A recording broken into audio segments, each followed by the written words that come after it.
Hi, I'm Brittany Ashley, your host of Breaking Norms, Building Dreams, your guide through this transformative journey in both business and life. This is your place crafted for dreamers, doers, or anyone who has been told they can't. Get ready as we challenge those narratives together. You're tuning in live to the United Public Radio Network, airing on 105.3 and 107.7 FM in New Orleans. We are streaming on all the popular platforms every Monday at 3 p.m. Eastern Standard Time. Join me for a candid and thought-provoking conversation celebrating your unique journey because you are worth it. Hello, everyone. I'm so excited today to have Kendall with us.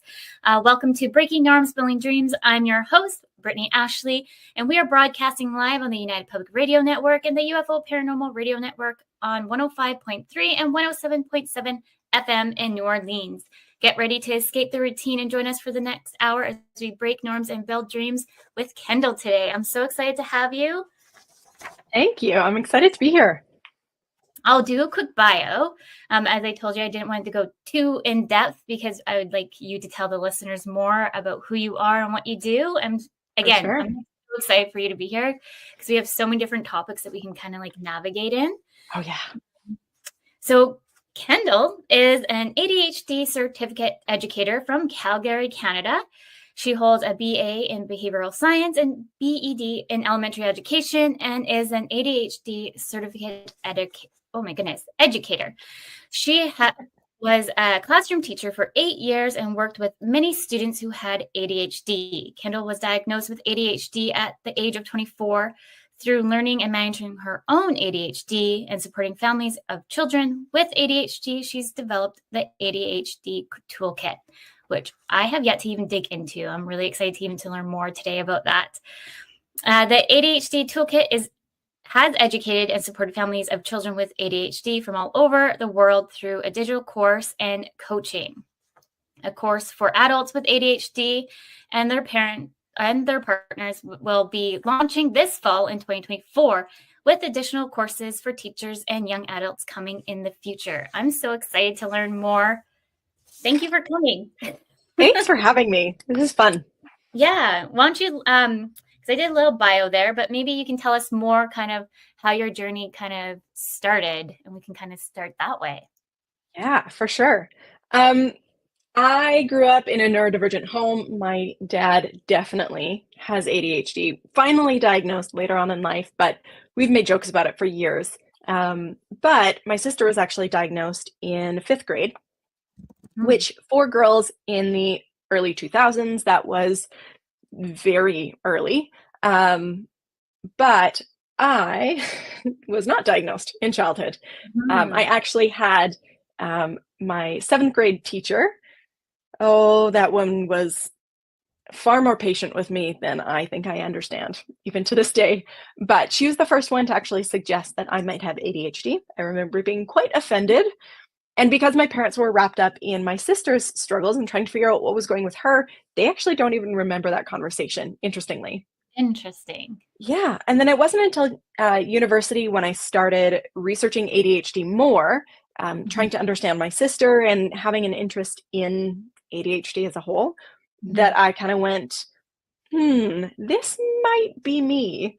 And then through my education degree and and into teaching, I was like, okay, I'm pretty sure this is me.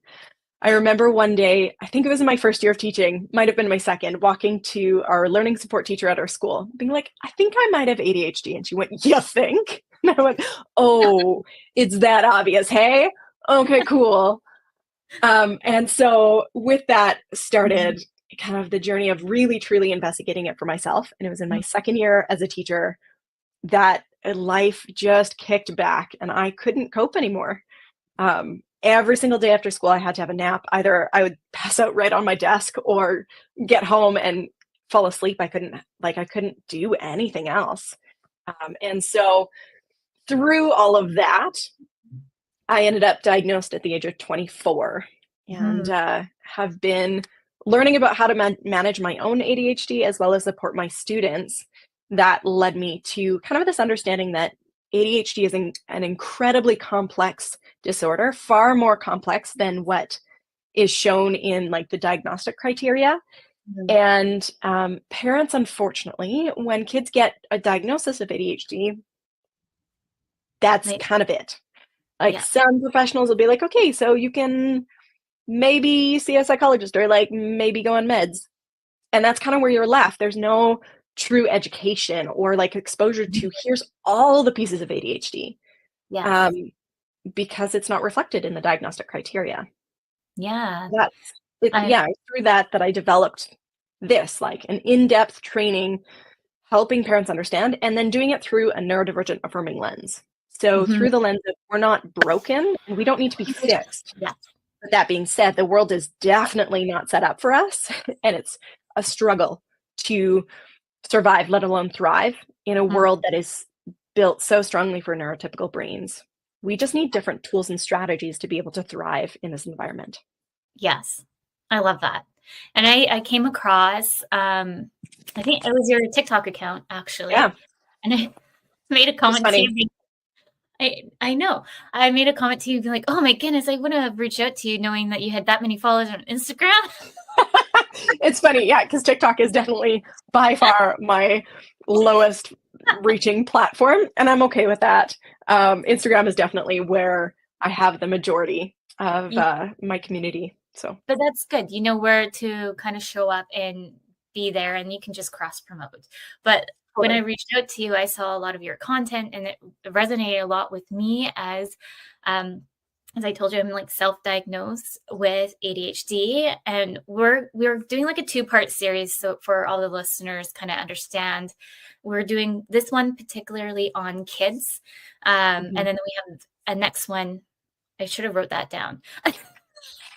It's Uh, in, I think, June, I want to say, yeah, or it's sometime later. It's yeah, later. it's later about as adults a little bit Yeah. more and understanding how we can kind of navigate with ADHD.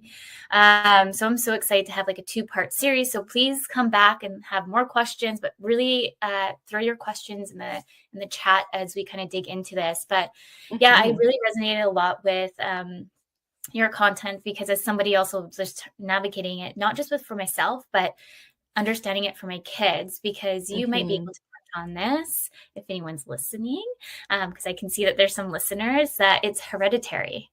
Um, Highly, highly hereditary. So, twin studies have shown that ADHD has the same heritability factor, or like how they qualify it numerically, but it has a similar heritability to human height. So, when you look at twin studies, the equivalent height in twins and how genetic that is, same thing with ADHD. It is so heritable. So, studies show that if one parent has ADHD, each mhm, child has about a 50% chance of having ADHD. mhm. And it and I also mentioned too, I have dyslexia. So the combination of the Mhm. two, like I'm always like I can't Common. wait to dig in more, but I definitely know like those with dyslexia, it can be passed down. I don't know if you know exactly if it's more like female to female that it's more likely or So ADHD is interesting. They found for sure a handful. I want to say I can't remember the latest number, but it's about 11 or 12 different genes that are directly contributors to ADHD. There Mhm. are 40 plus genes that are potential contributors to ADHD. Okay. And what they found is the more of these genes you inherit, the more extreme or severe your ADHD traits will be. Gotcha. Yeah. Interesting. Because I just wondered too, like, because we were just talking about like when you got diagnosed, how many might not even know that they have been also that might have some of these symptom or not. I don't even want to say symptoms. Traits. Um, I call them ADHD yeah, traits. thank you. I'm like, I don't really want to say symptoms. Traits that kind of been slipped through the cracks, especially for Hmm. young girls. Yeah. Because I have a young girl and I'm just super hyper vigilant on this. And so, is there anything you can kind of recommend for parents who have kids that you kind of know that ADHD runs within your family? Any things to kind of like watch for? Yeah, I think, there's so many part of what makes ADHD so incredibly complex is Mhm. that there are so many different traits of ADHD, and each one of them can present more strongly or less strongly for each of us. And then each of those traits can be more internal or more external. So as an example, organization is an executive function that is impacted by ADHD. So externalized struggles with organization is looking like their room is a disaster and they can't seem to keep it tidy and organized. But internalized struggles with organization could look like struggling to put their thoughts in order in a way that makes sense, or struggling to even structure sentences in a way that makes sense, struggling to get their ideas out in an organized fashion. So there's externalized elements and internalized. And I think one of the most beneficial things that parents can do is get educated on the breadth that of ADHD traits, because it is so broad and it really does affect every area of our life. Yeah. And I'll just kind of talk to like my kiddos, just because I went through my own, I think I can pick up, like I was talking to you, I pick up on a few things that maybe some people might not, that have experience as a growing up. So like my daughter, I find she gets very, like, she does not like to lose at a game, and very emotional and very, I was just talking to the pediatrician about all these things. And so they're like, so we have like all these things now that we're trying to watch for, because at the end of the day, we want to make sure that she's set and ready to go when she's within school, because unfortunately, kiddos, if they're late in diagnosis and they're struggling in school, like with exams or any kind of the structure, we can try to mitigate that now than later, because the anxiety about all of that. Yeah.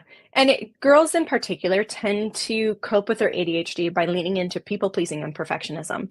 Now, that's not true for every girl, nor is it true that every boy presents, another way. And we know that, there's differences in gender, and biological sex, as well as gender and gender presentations. So none of this is like set in stone, girls are this way, boys are this way, because that's not true. But as a generalized a generalized way of looking at it, girls tend to lean towards people-pleasing and perfectionism and internalizing their symptoms or their traits. And because of that, girls are a lot harder to identify. The other thing to be aware of with girls is that dopamine, so one of the struggles for people with ADHD is we lack dopamine, or we're not able to appropriately use dopamine that's available in our brain. We struggle with dopamine. And dopamine is impacted by estrogen in our bodies. And so as soon as girls, we have a cycle, we have a monthly hormonal cycle, then our ADHD traits wax and wane throughout the month. So a lot of girls manage and cope somewhat well, or are able to hide it or internalize it until they hit puberty and those hormones start to kick in. And then you're seeing weeks where these girls seem to not be able to function at all. And then weeks where it's like, well, you're thriving. Like, what's going on? ADHD. Yeah. It's complex. Yeah. And like, I think I mentioned, like just observing like daughter, like just having to like do like the alphabet or the numbers. It's like the end of the world if she can't get it right the first time. And the emotions are so high, and it's like to re-regulate the emotions too. And for me, as someone that's like self-diagnosed, then my anxiety is high. I'm like, I've just given the role to my husband to teach her, because I feel like we're just like this. Yeah. And we're both high on emotion. I warn parents, kids with ADHD often subconsciously will seek dopamine in the easiest ways they possibly can. And often that is getting a rise out of a sibling or a parent. So kids with ADHD will often pick fights for absolutely no reason with siblings and pester them until they explode. And that is actually not a function of them trying to be obnoxious. It is their brain desperately trying to seek dopamine. And that is a really, really easy source of dopamine. And by trying to give consequences or punishing kids who are pestering their siblings, kids who have ADHD, it we're not helping at all. Instead, what we need to do is when these kids are pestering for what appears to be no reason, we should think about that as they are dopamine deficient, and we need to redirect them to a healthier source of dopamine. So that could be doing an activity that they love. A really great option is exercise. Exercise is so good for ADHD brains. And so, it's tricky because it looks like this child is being intentionally difficult, or they are just pushing your buttons as a parent because they're a pain. And that's how it appears. But when we understand what's going on neurologically, we can go, oh, this isn't intentional. They're not trying to be trouble. Their brain is just desperate for what they're lacking. Let's redirect.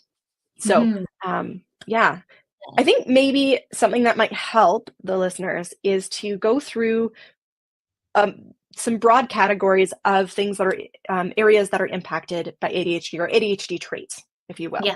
Yeah. So the diagnostic criteria in the DSM, the Diagnostics and Statistics Manual that we use to diagnose ADHD, are 3 big categories. So inattention, which is the wrong term. What it really is dysregulated attention. Sometimes we don't have enough attention. Sometimes we have way too much attention. That's called hyperfocus. So inattention or dysregulated attention, impulsivity, and hyperactivity. And hyperactivity, interestingly, again, can be externalized, which is what we typically think of. The boy who can't sit still, bouncing their leg, running around the classroom, races down the hall and can't walk. That's what we think of as hyperactivity, right? And that's externalized. And girls will present more internally with hyperactivity, but even their externalized presentation is generally more socially acceptable. So as an example, when I was in junior high, so grade 7, 8, 9 for me, I would cartwheel down the hallways if I was trying to escape class and, going to get a drink or going to the bathroom for the 15th time, I'm sure that day. But I would cartwheel down the hallway and then walk past the door so I wouldn't get in trouble of the classroom, and then cartwheel to the next doorway and then walk past, right? A boy who's constantly running down the hallway gets viewed as a hyperactive boy. Me, I was just viewed as a gymnast, right? Oh, she's just a gymnast. She can't and it's not equated to hyperactivity. So that's one of the struggles. But we can also have internalized hyperactivity. That is the restless internal sensation of always needing to be doing something. And a sense of almost anxiety over what I'm missing and not being able to relax because we always have to be doing something. It can be the bouncing thoughts from thought to thought to thought to thought with no time to pause and really consider anything. It can also be when we lay down to go to sleep, our brain starts racing. So that's internalized hyperactivity. And either way, it's hyperactivity. Yeah. So those are the diagnostic criteria, but that doesn't touch everything. We struggle with something called executive functions. Now, these can be categorized. I've seen it as few as 4 categories and as high as 10. I tend to categorize them into 8 categories. It's all the same thing. It's just how you tend to categorize these traits. But emotional regulation, that's an area of struggle for us. So our highs are really high and our lows are really low, and we can dive into those or switch between them very quickly. They make sense for the situation, unlike a mood disorder where they might not, the mood or the feeling might not be associated with something. So a neurotypical brain might look at us and go, yeah, I'd be frustrated too, but why are you that frustrated over this thing? That's ADHD emotional dysregulation. Flexibility and adaptability. So that's being able to transition from task to task easily, being able to see one solution to a problem and then think of others. That's mental flexibility. Or we always take this way home, but the road is closed here. How else would you get home? The ability to switch from, well, this is how I always do it, to this is how else I could possibly do it. So that's flexibility and adaptability. Organization. So as I said before, that's external or internal organization. Working memory. So that our working memory is kind of a form of short-term memory. Yes. How do you nutritionally deal with these diagnoses? I have ADHD, if you don't know. So I will get distracted by all of these. I will get to that. We'll just leave it up. Perfect. That's great. Thank you. Yeah. So working memory. So working memory is a form of short-term memory where we take information and we hold it to use it. Yeah. And when we hold it to use it, then we can move it into long-term storage or recall information from long-term storage in our brain. But that's all has to do with working memory. So we tend to have fewer kind of spots in our working memory, and things get booted out of those spots really quickly. So if I need to remember to do a task, I have to repeat it consistently, or else it can get booted. Frustrating. So working memory, so that's 4. Number 5 is planning and prioritizing. Everything seems equally as important. And when I look at cleaning my kitchen, for an example, all of it is one big giant task, and I don't know how to separate it into smaller tasks. And if I can do that, then what goes first? I don't know. Everything is equally as important. Everything is equally as big. It is hard to plan and prioritize. Then there's self-awareness.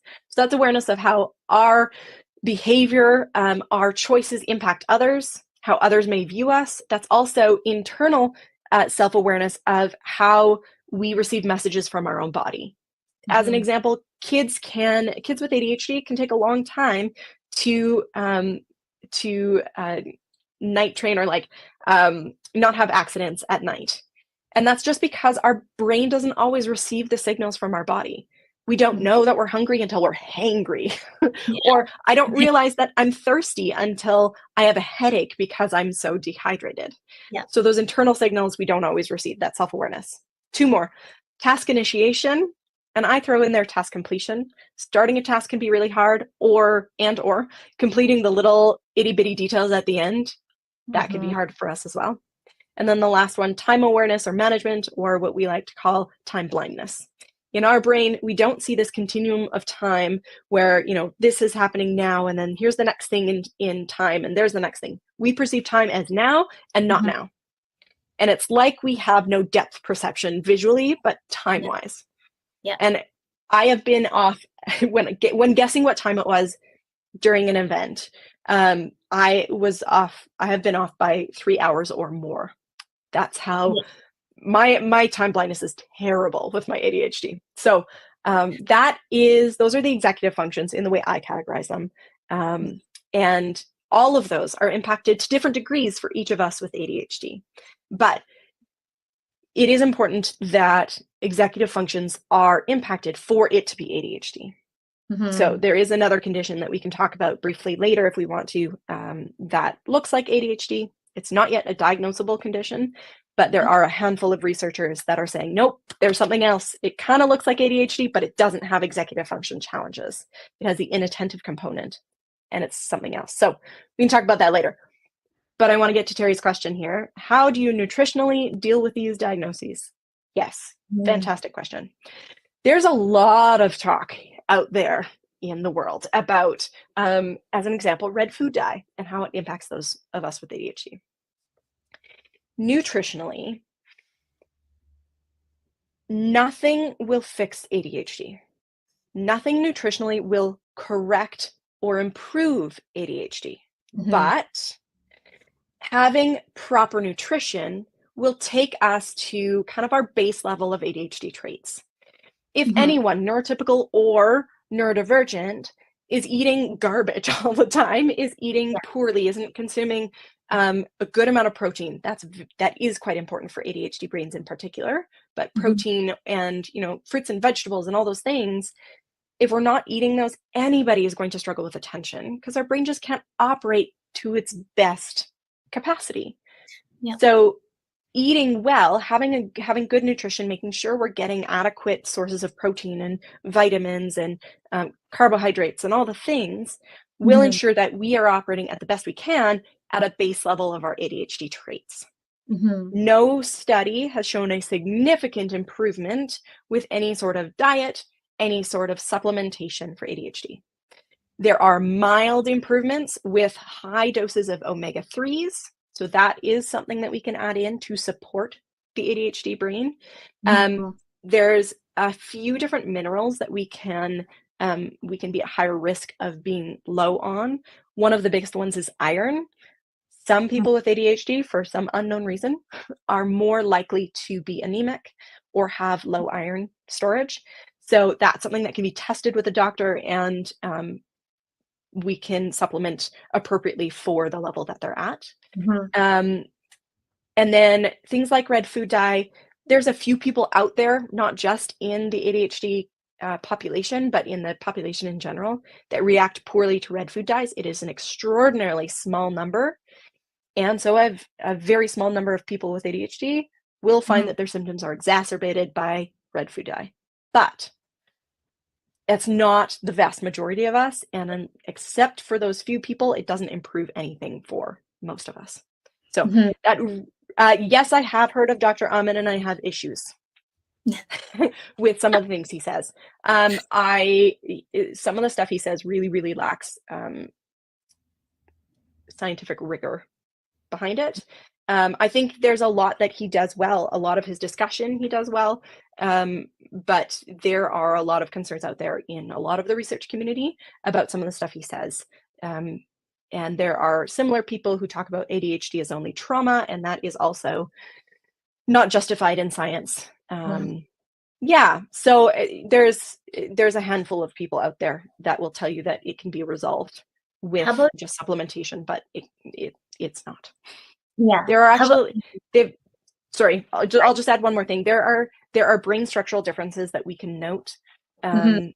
and connectivity differences, and that's never going to be resolved with nutrition. We can Mhm. support our brain by having the healthiest brain possible, but that doesn't actually resolve anything in the world of ADHD. I know there's one um, friend of a friend that they had like their little one got diagnosed with ADHD at I think hyperactive, Mhm. and they end up just telling him to take B12 supplements because they felt that the medicine that was given to him wasn't working, and so they just upped the B12 because they read that upping B12 will help regulate it more than the medication. What are your thoughts there? It's not accurate according to research. Yeah. Again, like if we are deficit in B12, it can really help. If Yeah. we have a deficit in B12, it is going to help any brain to Mhm. supplement with that, right? Yeah. Those things we need to be aware of, but that's not an ADHD specific thing. Um, Yeah. will ideally, in our process of diagnosis, these things should be checked. And we should be seeing, oh, is our child low on iron? Is our child low on B12? And if we are, we should Mhm. be trying to manage those first before a diagnosis has been given. Yeah. Because ADHD really ultimately is a diagnosis of exclusion. We try and rule out anything else that could be presenting similar ways. And if Mhm. it's not those things, then it's ADHD. Yeah. Just reading, Yeah. what's there. Uh, I'm just looking at the time before we go into the next question. I'm just gonna say this Totally. now. Sometimes I get really, like, lost in the conversation lately, and I've been forgetting to do the midway. Thank you for our listeners. So for those just tuning in, you're listening to Breaking Norms, Building Dreams. We are live on United Public Radio Network and UFO Paranormal Radio Network 105.3 and 107.7 FM in New Orleans. We have 30 minutes left, so we can go in Oh so many boy. different directions for that. Maybe because I did briefly talk about just the medication, I find Mhm. there's just so much information out there for parents to kind of read and kind of get lost and then nervous too, because you don't want to necessarily give kids medication not knowing what it is. So maybe we can kind of Yeah, dabble in that. totally. For those that are interested in having a research-based understanding of ADHD medications and what they all actually do, I did a whole 40-part series on all of my social media channels, Instagram, Facebook, and TikTok, that walks through the very basics to what are the side effects, is there a chance that it could cause cardiovascular disease? I look at the studies and what they say, and I present that information in small bite-sized amounts. I also do a whole week in the course that I teach on ADHD treatments, including medication. Amazing. ADHD medication, we have a few different classes of medication. So we have stimulants and non-stimulants. Stimulants are broken down then into two categories, amphetamine-based and methylphenidate-based. No, we're not giving our kids legal meth. It is different. Just throwing that out there. Yes, we are giving them amphetamines. That doesn't mean we're giving them methamphetamine. Yes. Although, side note, a legal form of methamphetamine is actually an approved treatment in the US for ADHD, but nobody really gives it. But it is technically. Okay. I don't think it is anywhere else in the world. So, yeah, interestingly, just random side notes because I like doing those. So we have methylphenidate-based and amphetamine-based stimulants, and then in non-stimulants, we have a Strattera or amoxetine that is a norepinephrine reuptake inhibitor. And then there is an alpha-2 agonist, which is clonidine or guanfacine are the two medications in that category. Stimulants provide, they help our brain produce more dopamine and norepinephrine, which are the two neurotransmitters that we lack. And then they can also slow down the reuptake. So in a neuron, I'm trying to keep this relatively simple, our neuron releases dopamine, it attaches to the next neuron, and then anything extra gets vacuumed back up for reuse later. Our vacuums can be overactive and go too fast, and so not allow the dopamine to actually exist long enough in the synapse for it to be effective.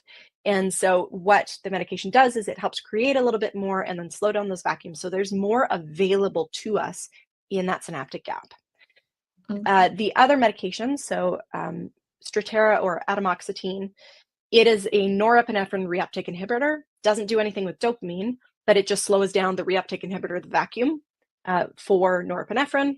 And then the alpha-2 agonists, so clonidine and guanfacine, have a completely different way of working. They work on the other side of the synaptic gap, and they strengthen the message. So guanfacine, the approved or the brand name for it is Intuniv. And Intuniv was actually originally designed to go with a stimulant to then further strengthen the message that's being passed on to the next neuron. So it can be used independently or in conjunction with a stimulant medication. Okay. So that's the actual function in the brain. Yeah, that's crazy. Thank you for sharing. I was going to ask, because you want to try out different medications, is there certain one that you would recommend first for parents with kids that just firstly got diagnosed to try out? Yeah, great question. I'm not a doctor, so I can't give any, Terry, I don't, but if you reach out to me, Terry had a question about a specific gene mutation that affects the absorption of nutrients, which affects the brain. I've seen a little bit about it, not enough to give an answer right now, but reach out to me on social media and I can follow up with you. Happy to do that. Okay, I'm not a doctor, can't tell you what to do or what to try because it does depend on all other factors in your health. That being said, the majority of people will do well on and respond well to stimulants. Okay. Big caveat. Yeah. The majority of people, the first medication you try won't be the right fit. And with that can actually produce some really negative side effects. And that can be really scary as a parent. And I talk to a lot of parents that swear off all medication because the first one it wasn't the right fit. Yeah. But just because one isn't the right fit, even within a category, if you tried one amphetamine-based medication, that doesn't mean the other options aren't the right fit for you, because it's not just the medication, which even in that category, there's different formulations of it, but it's also the delivery system and how your body responds to that delivery system. Makes sense. So there is an option that's a new and coming science. It isn't perfect by any means, but it's called pharmacogenetic testing. There's a ton of research. My home city, the hospital, the Children's Hospital and the university are doing some collaborative research on prescribing ADHD medications based on pharmacogenetic testing. But there's research being done all over the world. There's a bunch of companies where you just send off a cheek swab and they look for different genetic genetic differences that can impact the way that we process medications, including some ADHD medications. Doesn't cover all of them right now, but it can give you a place to start if you are worried about the shot in the dark type plan that we have right now, which is this is what the doctor thinks might be the best fit to start. And then if that one's not right, let's try something else. And then if that one's not right, try something else. It's an unfortunate way. There's a few people like me who found the right fit on the first go, and that's fantastic. And then there's people like my sister that it took 4 or 5 different ones to find the right fit. But finding the right fit has been so positively impactful. And she's so thankful now being an adult that my parents went through that process of trying to find the right fit, even though it took a while. And also too, I'm just going to say, like, along the lines of, like, I have a friend just going through the similar thing, and I feel like he's old enough to understand his body and what works and what doesn't work. And maybe kids, like, I don't know what age, you might know what age they might start getting medication at. They might still not know what's working and not, and that is actually working for them, because they might not be able to fully advocate. I don't know your thoughts there, because I find like just even asking, like, my daughter who's almost 6, certain questions, I feel like it's really hard to kind of get a clear answer on that. So totally put them on medication. I don't know what age they actually would even start it at, actually. So in Canada and the US, typically medication is not recommended until 6 unless it's severe. In severe cases, it has been studied as young as 3.5 and has proven to be effective and safe. Now, the research also shows that it is safe and effective, although less effective than when kids hit about 6 years old. So, and so that is, sorry, I'm getting distracted by that. Kind of stuff on the side here, trying to refocus here. I gotta change my sitting position. Maybe that'll help. True ADHD right here. Yeah. Oh, that's the nice thing. I have the lived experience that I get to talk from too. Yeah. So that being said, there's also some really interesting research that's come out, and more studies are starting to show the same thing, that there is a neuroenhancing effect of taking stimulants over a longer term. And in that, we can actually see long-term improvement in areas that are traditionally a struggle for the ADHD brain. So that's really promising, as well as there's more and more research to show that giving medication, particularly stimulants, but medication, earlier on is way more beneficial than waiting until things are, quote unquote, bad enough. Yeah. The reason for that is that there's a lot that we can actually save kids from by giving them access to medication earlier on. Kids end up socially isolated often when they have ADHD because of impulsivity and inattention and missing social cues and all sorts of stuff. We can actually save them some of that social isolation.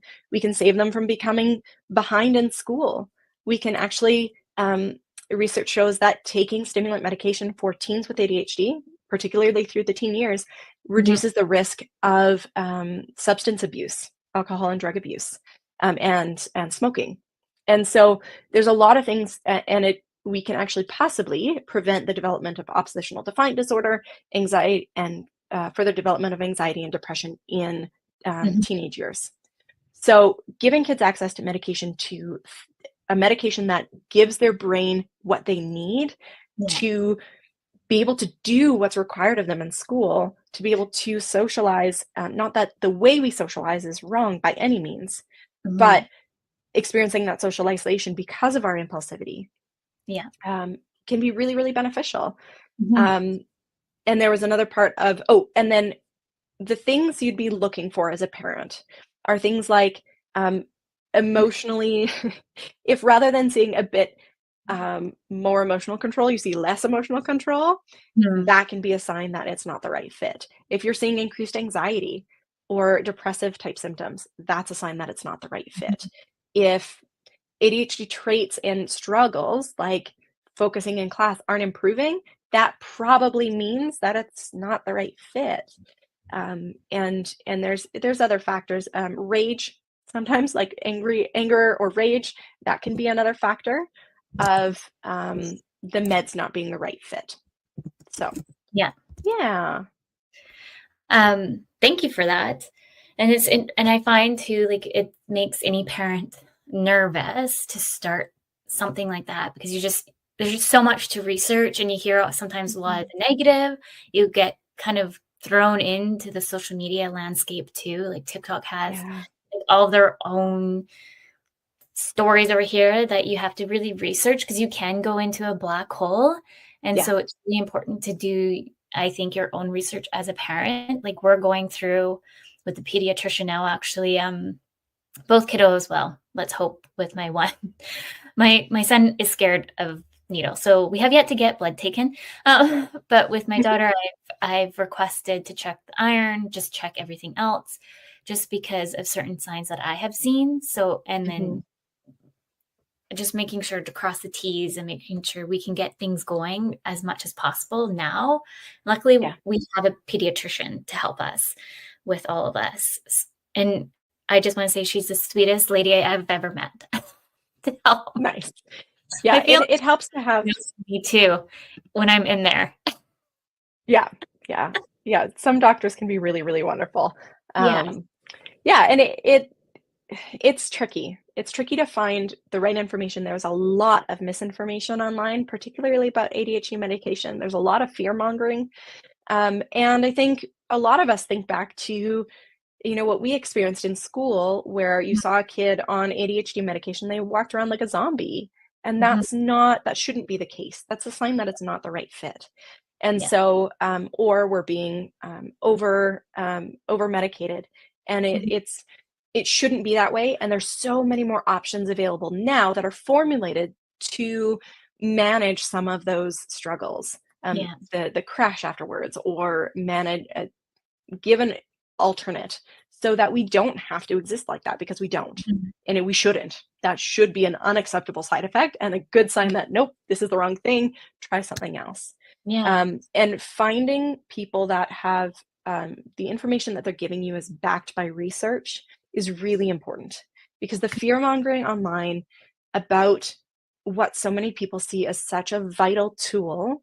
I mean, I wasn't on medication until I was in my career at 24, and I've got 2 degrees that I did not on medication, and I am so thankful for medication at this point in my life. And I will happily be on this for the rest of my life as a choice that I am making, because my life is so much better on medication.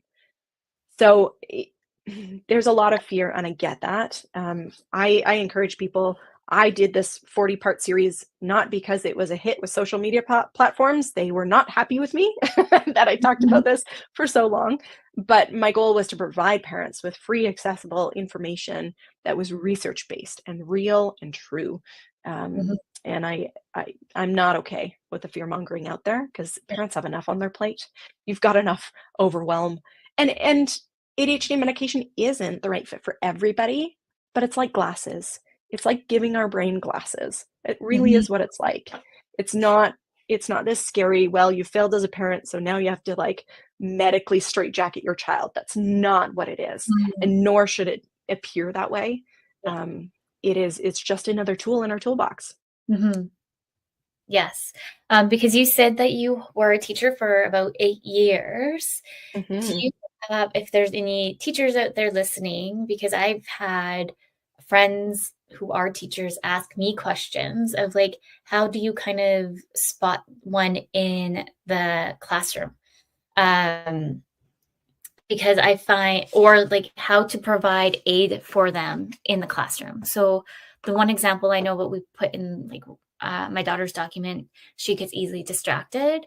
So we've put her in a group that is kind of more or less in a less distracting group, so she can focus over there. Yeah, there's a lot of accommodations that we can provide. Unfortunately, there isn't one here's your oh dear. Sorry. Let me reset my brain here and rethink. I'm getting distracted. Okay, there isn't one blanket strategy that will work for every child because Mhm. our ADHD traits present so differently. So one student who is highly and easily distractible, Mhm. um, that child may do really well in a group where there's a lot of focused students because body doubling is a really effective strategy. For other Yeah. kids, they will talk to anybody around them and being Mhm. in a group isn't as effective, but they may do really well sitting on their own. And there may be a child who, even when they sit on their own, will go into their brain and create magical kingdoms and be distracted in their own brain, regardless of how few distractions are around them, but can really thrive when they're listening to music and have enough stimulation in their brain. Mm, So yeah. it really is unique for each student and the way that each unique ADHD brain presents. Mhm. I Man, I did a professional development session recently at a school, and I had an hour, and I was like, I can't even scratch the surface in an hour. Here's a really fast rundown of some basic strategies. But I am creating a course for teachers that I hope to launch officially next year to Awesome. just do a deep dive because Yeah. it's so complex. There's so many things and so many presentations. Yeah, and that's, just growing up in school myself, like, I found it really difficult because a lot of teachers didn't really understand or want to take the time to understand, or there were some good teachers that really did want to. So there's, like, a handful that I remember growing up that really wanted to take the time to make sure that I can excel in the classroom than be left behind, and I Mhm. love those teachers who really want to really support Yeah. the kids in the classroom. Yeah. Well, and it's tricky because a lot of kids with ADHD are some of the most challenging kids to teach in a larger classroom, but they are some of the sweetest, most wonderful kids one-on-one. And Mhm. so it's hard. Research, there's one doctor who has a quote that says that for kids with ADHD, by the time that they are 12, they will experience 20,000 more negative messages than their neurotypical peers. It's hard Mm. having Yeah. ADHD. And so one of the best things we can do for these kids is constantly be in their ear, assuring Mhm. them that they are loved and accepted exactly the way they are, with no Mhm. need to change. Because that boost of you believe in me, you care about me, and you love me exactly how I am, um, can encourage and can motivate our brain to do everything we can to try and make your life easier as a teacher. And that Mm. doesn't mean we are going to be easy. Some of us are because we are more of the internalized presentation and we just kind of disappear into our own head and don't cause problems. Um, Mhm. but those are the kids that fly under the radar. And then you get to report card time, and you're like, oh my goodness, what have they been doing? So those kids aren't the kids that are, in your face and jumping out of their seat and calling out constantly in class. But um, yeah, all of us, because there's a lot of shame in Mhm. ADHD. And the way ADHD presents tends to be viewed as moral failings, as not being good enough, not trying hard enough. And that is Yes. so far from the truth that we're often, well, she'd do really well if she just did her homework, or if she just lived up to her full potential, or, all these comments that are well meaning but are incredibly shame based and heartbreaking for Mhm. us because we are trying. We are doing everything we can within our power to live up to our potential, but Mhm. we're being given neurotypical tools and those just don't work for us. Mhm. Do you have any, tips for parents with if to get diagnosed if they kind Mm, of feel, like, "You know what? I've been listening to you here today or seeing things on TikTok or whichever. I want to take the next steps." What could be some next steps for some parents? mhm. The first things I always encourage parents, whether I was a teacher or now as an Mhm. ADHD educator, is to get a good checkup done with the doctor, including ideally some blood work, do a hearing test and a vision test. If you can't see the board or you can't hear the teacher, of course, you're going to appear distracted and struggle with your work. Of course, that makes total sense. So we should have those crossed off and know that those are all up to snuff. And then Mm.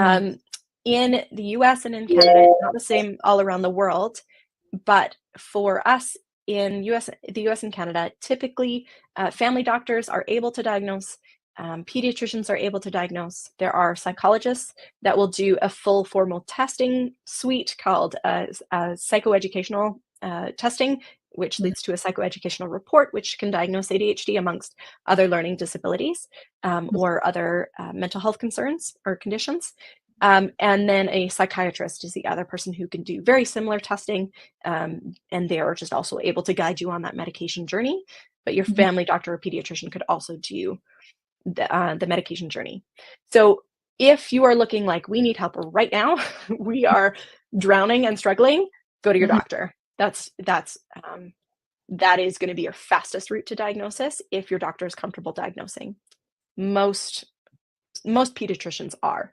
It affects approximately 10% of kids out there, and so it's a lot of us out there. And so pediatricians are pretty well acquainted with it. And then if you're looking for a deeper dive and more understanding about processing speed and working memory ability, and if there might be other learning needs in there, then go the route of a psychologist or a psychiatrist who can go through a formal psychoeducational assessment. I still remember mine. Really interesting. Yeah. I don't know why, but I remember it. I remember like walking into this room and it was stinky and he was old.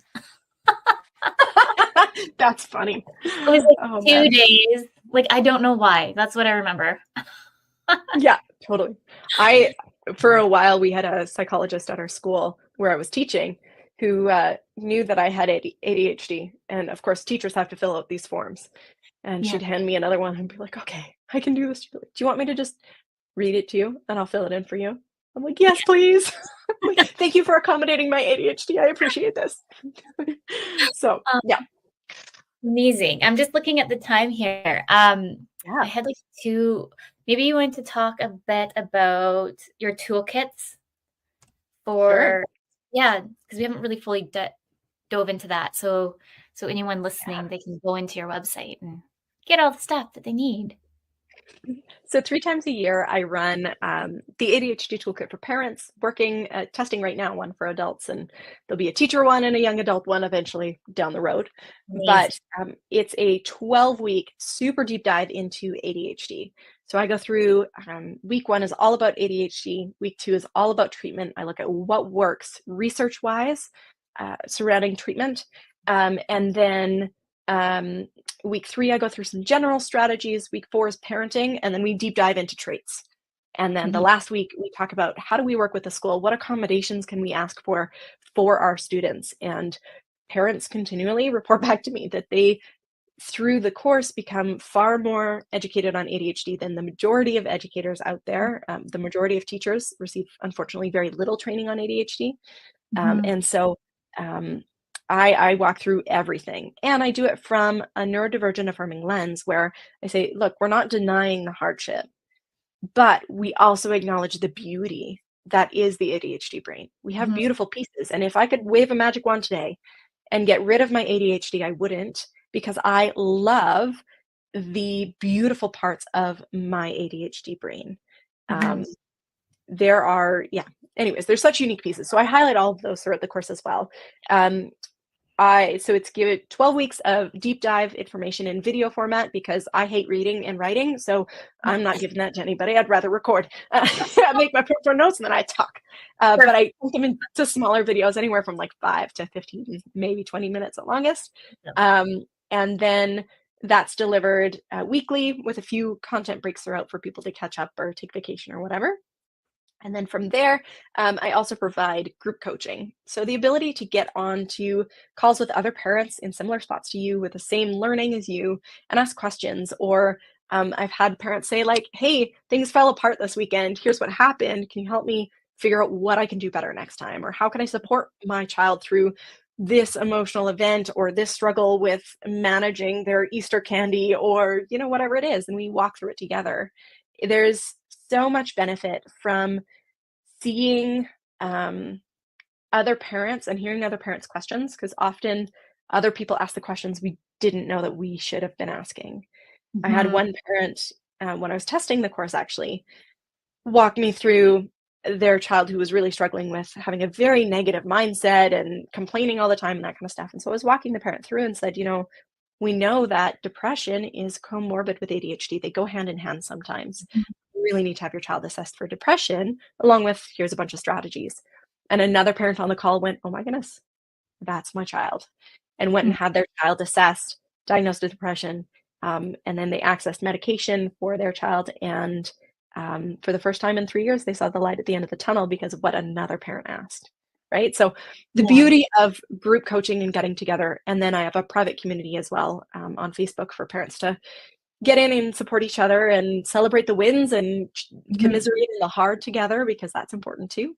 I love it. And yeah, so I run it every September, January, and April or May start, depending on how the year falls. But yeah.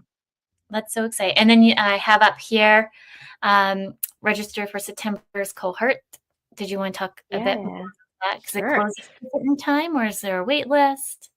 Yeah, so I do an application process just because I want to ensure that this is going to be the right fit for everybody that comes in. And I do limit my cohorts to 30 right now so that I can support parents really well. I'm very active. It's not just here's the information and you never see me again. You get lifetime access to all of the video content in the course, as well as any future updates. But I'm super involved throughout those 15 weeks that we walk through the material together. So I limit it to 30 people so that I can be well invested in these people. And like, man, I get sad when these cohort ends. I cry. I miss these families. It's strange, really, like strange parasocial relationships, but I love these families so much. So 30 families max at this point.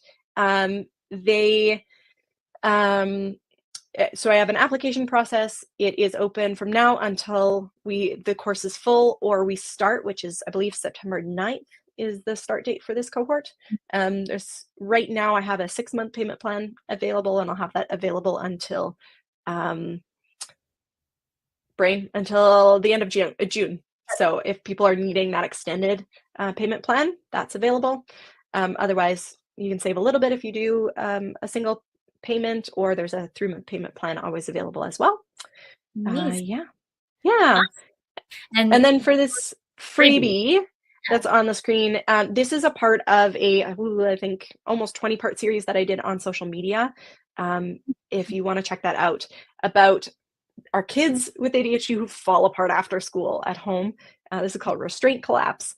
And I talk about spoon theory, and I've created this idea of a transition menu, a way for kids to have autonomy in choosing things that help them restore their spoons, restore their executive functioning capacity as they transition from school, where there's a lot of output needed, and they try and keep it together and mask at school and focus all their energy and effort on getting school done, and then they come home and collapse because they've got nothing left.